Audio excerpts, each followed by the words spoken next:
Hey everybody, today we're going to be talking to Heidi and one of the attorneys from her office, C&G Consultants and Visa Services. We're going to talk about persona non grata. This is a hot topic here on YouTube lately and how it can affect foreigners living here in the Philippines, and can you be deported because of it? We will also be discussing tourist visa extensions, pending court cases, detention, blacklisting, and situations that may lead to deportation proceedings. Okay, Heidi, let's start with the persona non grata. What does it mean, and can it actually get someone deported? Case where persona non grata applies, and this was an interesting case wherein, say for example, you're married and then you catch your wife or your husband cheating and you catch them on the act. Now of course you're gonna get, we call it crime of passion, right? You're gonna get so passionate and you end up killing one of them or both of them. The punishment is just persona non grata, which is not actually going to jail, but you are barred or you are banned from going into a certain vicinity. But it's actually to protect you, so that the family of those you murdered or injured don't come after you. Right, Attorney? Yes, that is correct. It's basically a protection for yourself against the retaliation that might happen. The persona non gratas issued by the city council or barangay council is merely for publicity that this foreigner is unwanted here, so he's not welcome here. That's just merely publicity. So yeah. So that's more of a shaming somebody to have them move. Yes. There's no legal ramification. Yes. There's no jail sentence that comes with one. Yes. How does this affect people who are on like tourist visas?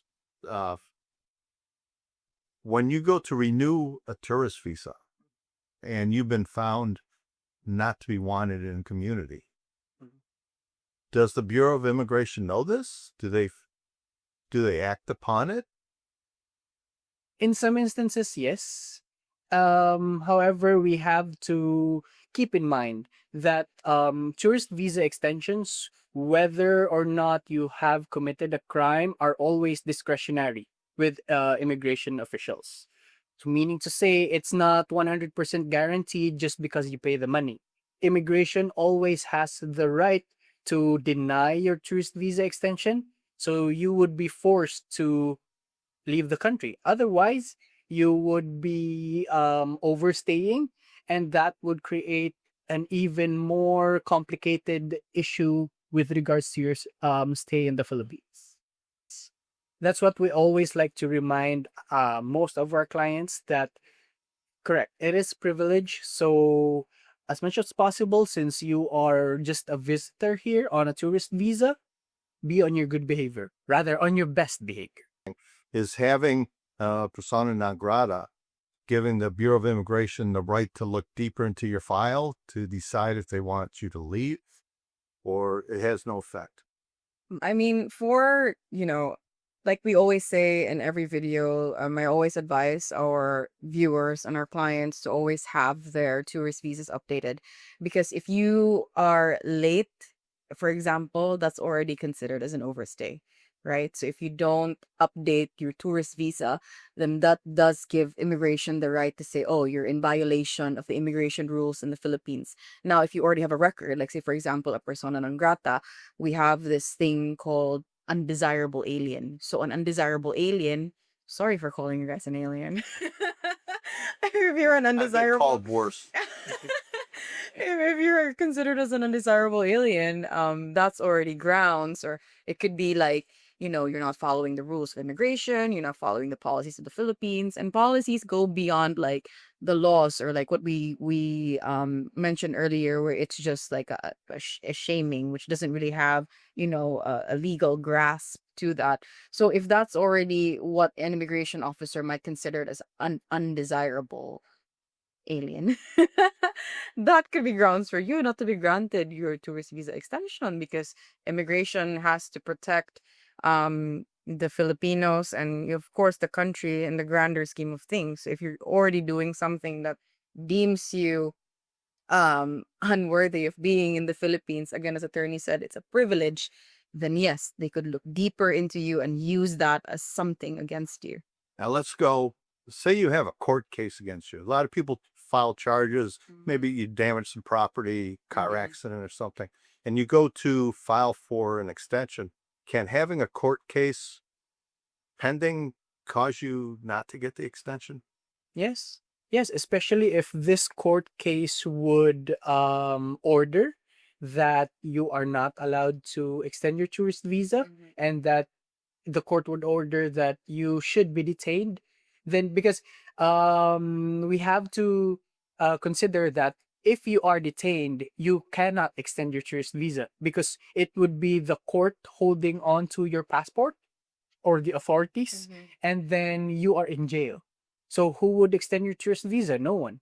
So that would mean you would be overstaying pending the resolution of your case if you are in detention.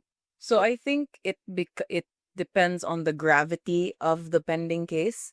So say for example, if it's a case where you're not being detained, or if it's a bailable case, then you can actually extend your tourist visa. But if it's cases like murder or domestic violence or anything like that, then of course, there are instances where you would have a hold order where you cannot leave the country. So it's really a case to case basis. When you talk about having pending cases, because in the grander scheme of things in Philippine court, any courts, you are innocent until proven guilty, but it depends on the cases filed against. So here we're talking about the things that you have to really worry about, or anything against women and children. There's a Republic Act. VAUSI. Yes, violence against women and children. If you violate that or file charges on that, definitely probably go to jail for something of that nature. Yes. You hear stories of people in Bureau of Immigration detention for a long period of time. Is this, they have to sit there until their case is complete?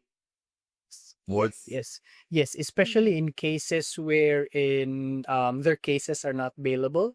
So it actually boils down to what crime you committed and what crime you are charged for. So if this crime says this is not bailable, then you are to be held in detention until your case is resolved. But again, let's also make this clear. Even if you are detained, it doesn't necessarily mean you are guilty, because Philippine law honors the foundational rule that innocent until proven guilty. So the case was against clients who were working for a retail company, and basically they got caught working without a 9G working visa. So when immigration found out, they raided the place and then they detained these nationals. And then good thing is our Manila office managed to get them out also. So that's also something that we can help with. Now, when someone's held under detention and they're here in the Philippines on a tourist visa, and now they can't renew that tourist visa, say a year goes by, the case is resolved, guilty or not guilty, it's resolved and finished.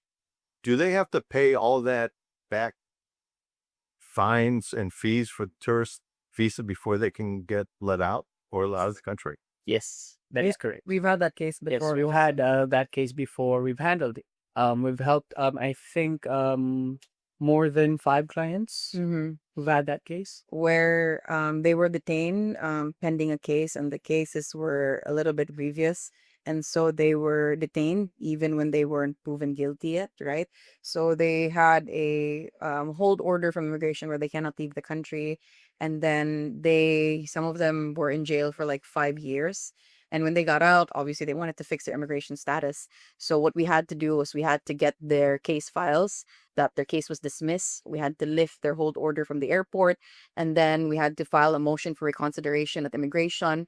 And then, of course, immigration also wanted you to pay for the penalties. It's unfair, I know, because it wasn't your fault anyways. You were proven innocent, but because you didn't have the capacity to renew your tourist visa while you were detained, then you obviously ended up having to pay the penalties and the back charges for the missed tourist visa extensions. But they're very forgiving when it comes to this, as long as you put all of the reasons why you couldn't extend your tourist visa. So these clients of ours, they managed to uh, fix their legal standing in the Philippines, and then they were also granted an exit clearance. They managed to leave the country, and they also managed to come back into the country. Now, it doesn't mean you're blacklisted because you had issues, but once you make everything whole, you pay your fines, whatever criminal charges, you spent your time in jail, or you got found not guilty. It's best to leave the country, right? Well, if Or you've do you have to? if you've stayed beyond the 3 year, the 36 months allowable, you will be Even if it's remanded. being detained. Yes, you will be remanded to leave the country. And I think it's better if you do, so that everything starts and you start fresh. But because the case was dismissed, immigration doesn't really hold that against you, because you have, the files from you filed your MR and the reasonings why that happened. So common sense prevails if you found innocent. Yes. Now, what if you don't have the money to pay the fine and you're sitting in Bureau of Immigration detention and you owe X amount of money, and now next month you owe another 2,000 and then another 1,000, and it keeps growing, but you don't have the capacity to pay? Do they just get tired of holding you at some point and just send you home? Yeah, Yes. that's where they deportation proceedings will apply. So they will definitely send you home. Now, does the Philippine government pay for the flight and everything? If the person is indigent, he doesn't have any money, he can't pay his fines, he's been sitting in detention for a couple of years or whatever it is. Is this or is this up to his home country to? It will definitely be up to his home country, because deportation proceedings are between the two states, basically the Philippines and the state, The receiving state. the receiving state, or basically where the foreign national came from.